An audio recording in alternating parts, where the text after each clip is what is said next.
네, 이성구 박사 모시겠습니다. 어서 오세요. 예, 안녕하셨어요. 예. 네, 속물경제가 지금도 진행됩니까? 요새 좀 쉬었습니다. 왜 쉬어요? 해야 되겠죠, 이제. 저기 그 교통방송 대표이사 하시느라고. 예. 그런데 왜 그만두셨어요? 아니 이거 교통방송 좌파한테 완전히 오염되고 김어준이가 완전히 오염시킨 이 교통방송을 좀 시민의 방송으로 황골 탈퇴시키겠다고 들어가신 거 아니에요? 예. 네. 근데 구조조정의 기회를 놓치다 보니까 네. 이 급여를 줄 수도 없게 됐어요. 그래요? 예. 그 상황에서 제가 구조조정을 했을 때 오히려 네. 노조의 이 반발 타겟이 되고 그리고 사장으로서 그 임금을 제대로 마련하지 못하면서 계속 있는다는 거에 대한 자괴감 뭐 이런 등으로 해가지고 그러니까 일단 교통방송을 저렇게 망쳐놓은 게 좌파들인데 네. 그래놓고는 자칫 잘못하면 우리 이성구 박사가 몽땅 뒤집었을 수도 있는 그런 상황이 돼버렸다는 거죠. 그렇죠. 비난에 이제 초점이 될 수가 있어가지고 네. 제가 이제 사임을 하면은 제가 이제 사임하면서 이 일부 직원에 대해서 해고 통보 그리고 필수 인력을 제외한 전 직원에 대한 해고 예고를 조치를 하고서 이제 사임을 했는데 네. 그렇게 됐을 때 이제 제가 계속 있으면은 난리가 났겠죠. 일단 제가 사임함으로써 노조도 공격할 대상을 잃은 셈이 됐죠. 농계 작전을 쓰신 겁니까?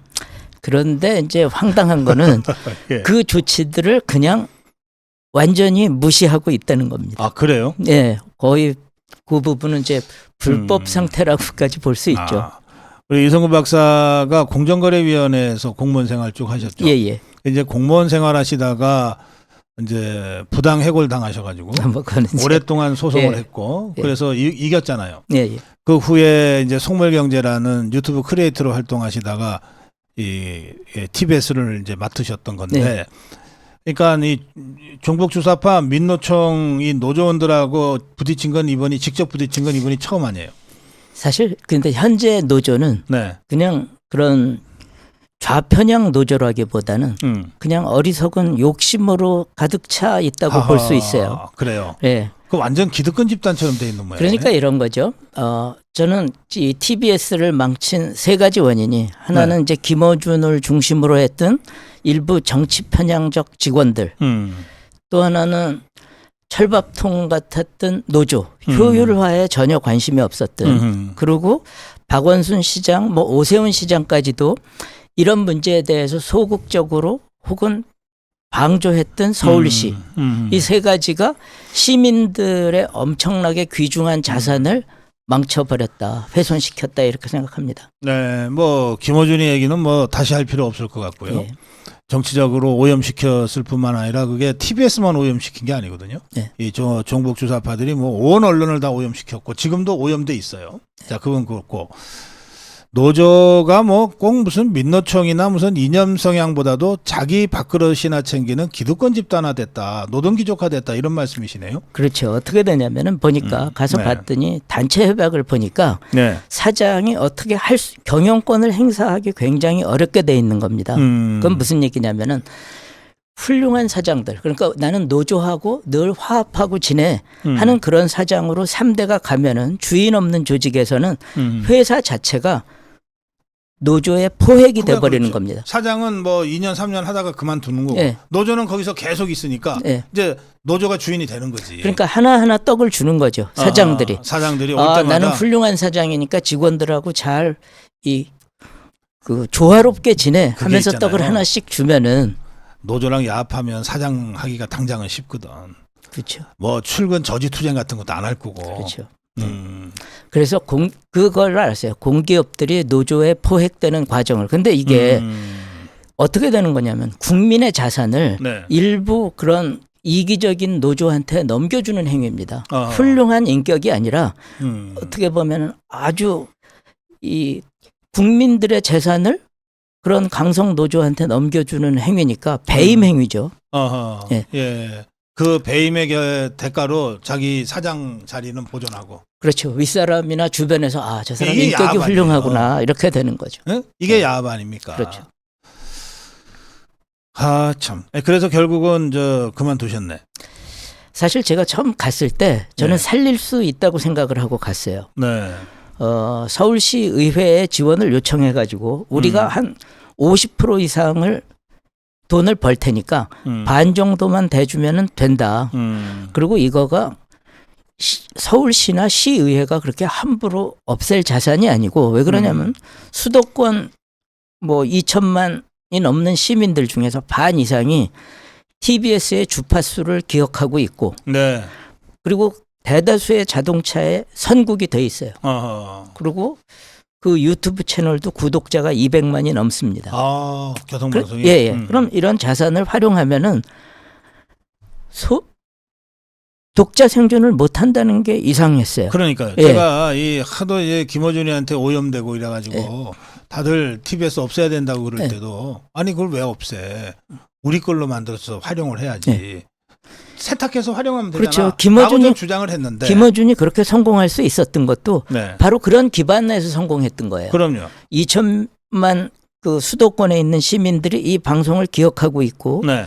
물론 유튜브 채널의 구독자는 상당수가 김어준이 만든 거지만 뉴스 공장이 그렇게 큰 데는 TBS 브랜드가 기여한 부분이 7, 80% 되는 겁니다. 당연하죠. 네. 그러니까 김어준이 성공시킨 거를 물론 그건 아주 잘못된 방향으로 성공시킨 거지만 네. 왜 니네들이 못하느냐 그래가지고 가가지고 자 그런 정치 편향된 거를 씻고 소비자 소상공인을 위한 프로그램을 만들자. 그리고 문화 프로그램 뭐 알겠어요. 예를 들어서 요새 네. 젊은 사람들이 그림 투자한다고 그러니까 서울 갤러리 산책 그리고 맛집 같은 거 좋아한다 그러니까 뷰 맛집 뭐 동네 주치 이런 것들 프로그램들을 막 만들면 그리고 좋은 점이 TBS에 대한 브랜드 밸류가 있어가지고 대다수의 사람들이 무료 출연해 주겠다고 그랬어요. 예. 그러면 제작비 들 게 없거든요.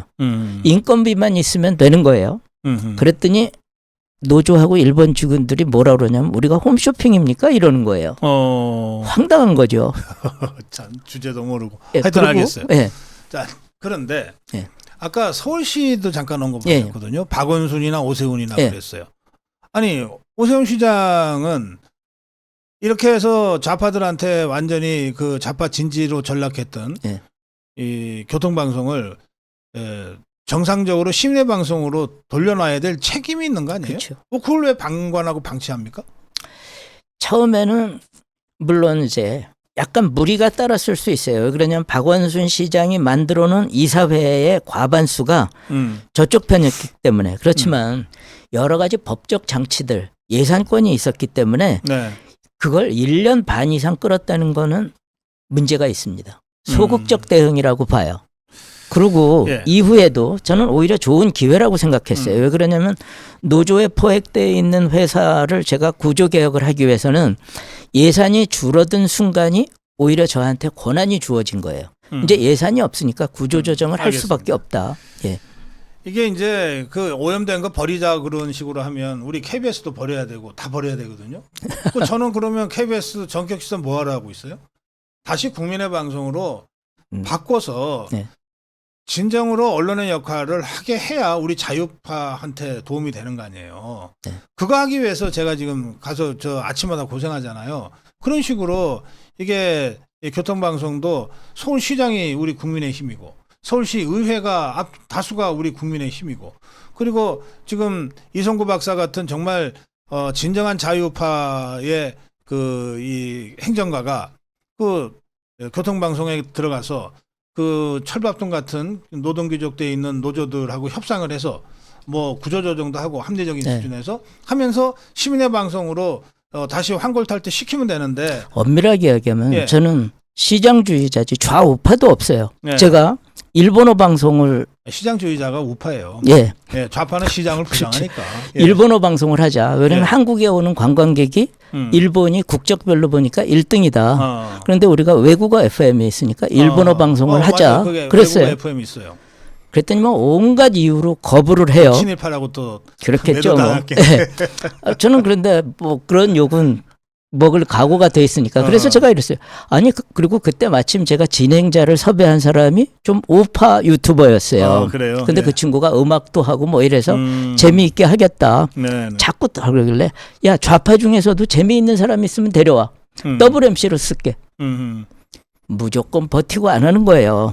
인사를 2번이나 했습니다. 그것 때문에. 그래도 버텨요. 편성권이라는 거를 구실로 해가지고 시민의 시청자의 권리를 침해하고 있어요. 근데 그 반대를 주도한 사람이 나중에 어떻게 해야 되는지 아십니까? 이직하고 김어준 TV로 갔어요. 제가 뭐라고까지 얘기를 했냐면은 당신들이 블랙리스트를 만듭니까? 출연자에 대해서? 이거야말로 헌법 질서를 훼손하는 행위입니다. 했어도 버티는 거예요. 그런데 제가 보니까 이 사람들이 승진에 대한 의욕이 없어가지고 인사권 가지고는 제 의사 반영이 안 되는 거예요. 여러 가지 프로그램을. 알겠습니다. 네. 이 교통방송은 제가 아침에 그 김어준이가 하기 전에 제가 그 시간대 프로그램을 하면서 당시 경쟁 프로그램이 손석희였는데 MBC에 그 경쟁에서 제가 이겼죠. 그래서 청취율 1위를 만들었거든요. 그리고 나서 얼마 있다가 이 불교 방송이 청취율 제로가 나오는 상황이 벌어졌어요. 이게 제로는 있을 수 없는 건데 어쨌든 이 불교 방송에서 좀 도와달라 그래서 제가 교통방송을 놓고 불교 방송으로 갔는데 그 이후에 결국은 김어준이한테 가서 완전히 오염이 됐기 때문에 저도 교통방송의 이 좌파 오염에 대해서는 저도 좀 일말의 책임을 좀 느끼는데요. 이번이 진짜 이거를 시민의 방송으로 다시 이 세탁해서 잘 자리 잡을 수 있는 절호의 기회였는데 그럴 만한 자산을 갖고 이성구 있었어요. 박사였는데 그동안 그런 이제 우리 고 박사라든가 뭐 여러 사람들의 노력 때문에 제가 보니까 굉장히 많은 사람들이 무료라도 출연해가지고 살려주겠다는 거예요. 네네. 그게 엄청난 자산인 거거든요. 근데 그거를 그냥 망친 거죠. 네, 알겠습니다. 이제 그 과정에서 이제 이 서울시 의회하고도 뭐 여러 차례 이제 그 조율을 했는데 안 됐을 거고 특히 서울시가 그렇게 소극적이었다는 건 굉장히 실망스럽네요. 그러니까 이제 제가 서울시 의회하고 협의하면서 많이 줄 필요도 없다. 시민의 방송으로서 역할에 필요한 정도만 달라. 우리가 노력하겠다. 그러면서 이제 구조조정을 좀 강도 있게 하려고 그랬습니다. 7월부터. 근데 서울시가 그때부터 민영화에 대한 생각을 굉장히 많이 하는 거예요. 그러면서 저한테 아니 기업이 다 고용 승계를 하겠다고 하는데 왜 악역을 자처하십니까? 그래서 제가 직원들로부터도 오해를 받게 됐어요. 서울시에서는 이렇게 직원들의 생존권을 생각하면서 다각도로 노력하는데 사장이라는 인간이 와가지고 구조조정이나 하려고 그러고 자기 생각대로 프로그램을 마구 바꾸려고 한다. 그래서 이제 대결이 약간 저하고 직원들 사이로 근데 이 경영학에서 일반적으로 뭐 경험적으로 증명된 바예요. 구조조정하면 효율이 더 올라간다는 거거든요. 그렇죠. 그렇죠. 예. 어떤 조직에 따라 좀 다르겠지만 평균 한 30%는 놀고 먹는다는 거고 그게 좀 심한 조직은 한 50% 이상이 놀고 먹는다는 지금 거고. 여기가 제작비를 이유로 제가 가보니까 그 잉글리시 FM, EFM이나 TV의 경우는 새로 제작하는 프로그램이 전체의 10%가 안 돼요. 그리고 전부 외주예요, 그럼? 외주도 아니죠. 돈이 없으니까 옛날에 틀었던 거를 다시 돌려주는 거예요. 내지는 공짜로 가져올 수 있는 거 하고 95.1조차도 아니 그렇게 공짜로 와가지고라도 우리 프로그램의 질을 높여주겠다는 사람들이 있는데 그냥 기존 인력 가지고 신변 잡기 얘기하는데 급급하고 있어가지고 그걸 고치라고 그랬더니 편성권 개입이라고 그러면서 이제 알겠습니다. 뭐 이제 저 개혁하려고 정말 호랑이 굴에 뛰어들었다가 상처만 있고 결국은 이제 포기하고 나오신 거네. 저도 이제 조금 잘못된 점은 서울시가 말렸더라도 과단성 있게 7월부터 구조조정을 했었어야 됐던 거죠. 근데 저도 좀 그런 부분에서 반성하는 거는 이런 겁니다. 서울시가 이 대표 지금 괜히 그렇게 노조하고 마찰을 일으키고 뭐 이렇게 되면은 왜 좋을 게 하나도 없습니다. 지금 시의회는 준다고 하지도 않는데 왜 자꾸 거기 매달립니까? 그리고 자기네들이 다 준비를 해가지고 민간 자본을 끌어들일 수 있게 돼 있습니다. 그러는 거예요. 그래서 제가 아니 그거를 방통위가 허락을 해주겠냐. 민간 자본이 들어오더라도 이게 공영방송인데 소유권 이전은 방통위가 허가하지 않으면 안 되는 거죠. 근데 그거를 이제 조금 달리 해가지고 그냥 비영리법인을 유지하면서 이사를 교체하는 방식으로 해가지고 지배구조를 변경하면 하려고 그랬어요, 된다. 그런데 제가 처음에 그 생각을 얘기하긴 했어요. 근데 저는 네. 그때 민간 기업이 아니라 공익적인 단체들 예를 들어서 뭐 상공회의소 이런 데도 방송에 다 약간의 의혹들을 갖고 있거든요. 예, 네. 예. 그래서 이 정도면은 시민의 방송의 그 여러 가지 성격을 유지시킬 만한 단체들을 예를 들어서 뭐 서울시가 갖고 있는 관광재단이 1년에 1,000억 가까이를 쓴대요. 그렇죠. 예. 그래서 한 거기서 100억만 우리한테 쓰게 해줘도 제가 보니까 100억만 쓰게 해주면 100억 우리가 벌어가지고 유지가 되겠더라고요. 네. 그래서 그러면은 되니까 공영방송을 유지하면서 지배구조를 변경합시다. 그랬는데 서울시는 한 발 더 나가가지고 그냥 아예 민간 기업을 데려오겠다는 거예요. 그래서 저는 그 부분은 쉽지 않을 거라고 얘기했는데 서울시가 또 뭐라고 그러냐면 다 교감이 돼 있다. 협의를 맞췄다. 어떻게 돼서 민간으로 넘어갑니까 이제? 방통위가 거부했잖아요. 그래서 제가 좀 지금 공중에 떠버렸네. 공중에 떴죠. 그래서 제가 좀 실수한 거는 서울시가 그렇게 얘기했다 하더라도 구조조정은 계획대로 추진해야 됩니다. 했어야 됐는데. 알겠습니다. 예. 뭐 중간에 결국은 사표를 내고 말았는데 그 회한이 많으시겠지만 예, 어떤 상황인지 여러분들 그 지금 교통방송이 어떤 상황인지 그리고 이 교통방송을 시민의 방송으로 정상화하는 과정에서 서울시가 얼마나 소극적이었는지 이런 데 대해서 여러분들이 좀 인식하시는 계기가 됐으면 좋겠습니다. 자, 저는 뭐 이성구 박사가 속물경제로 다시 돌아오는 게 나라를 위해서는 더 좋다고 생각합니다. 아, 고맙습니다. 그렇잖아요. 예, 예, 사실 이 속물경제 다시 제가 하세요. TBS에 제가 갔던 것도 그런 시민의 방송이라는 게가 좀 꽉 잡히는 게 없잖아요. 그래서 소비자, 소상공인 그리고 시민들의 문화 욕구를 채워주는 방송으로 바꾸겠다는 구체적인 아젠다를 가지고 갔던 거죠. 네. 그래요. 그러니까 이제 뭐 다 지난 얘기가 됐으니까 네. 속물경제 다시 하시고 저희 아주 너무 반가워들 하시네요. 우리 이성구 박사 그 아주 시원한 경제 논평도 저희 고성우 TV에서 가끔 들려주시면 좋겠습니다. 마무리 한 말씀 해주세요. 저는 어쨌든 제가 비록 나오기는 했지만 그 TBS라는 게 시민들이 기억하고 아끼던 자산이잖아요. 우리 고 박사도 출연했었고 굉장히 많은 사람들이 여기에 애착을 갖고 있더라고요. 이런 자산을 함부로 훼손하면 안 되겠다. 그래서 지금이라도 직원들도 그렇고 서울시도 그렇고 좀 정신을 차렸으면 좋겠다 하는 게 제 바람입니다. 열심히 해보다가 안 돼서 손은 났지만 지금부터라도 정신 차리고 좀 제대로 된 시민방송으로의 재정립을 위해서 서울시가 좀 더 적극적으로 나서달라. 이런 마지막 당부 말씀까지 하셨습니다. 이성구 박사 제가 앞으로 자주 여러분과 만날 수 있도록 저희 편성에 반영도 하겠습니다. 오늘 나와주셔서 고맙습니다. 고맙습니다.